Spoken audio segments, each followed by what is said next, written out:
tulul amal.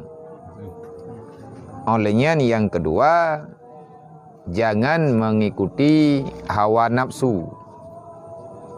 Karena kedua-duanya merupakan hal yang paling dicela oleh Allah. Disebabkan kedua-dua masalahnya panjang angan-angan, terlalu berangan-angan tingkat tinggi. Ni kelawanya putra menghayal tingkat tinggi ya. Lampuh kolamna gambar rumah kana. Man kan hana ada orang pegah pi. Yang kata pegah-pegah hidro ku tengah tina peng ku lagenyo ku pegah rumah lampuh tan.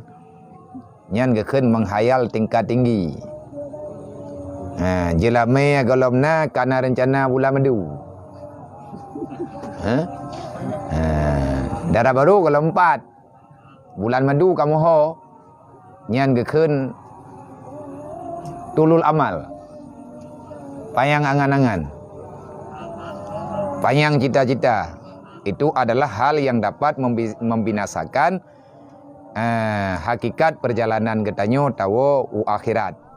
Innallaha wa malaikatahu yusalluna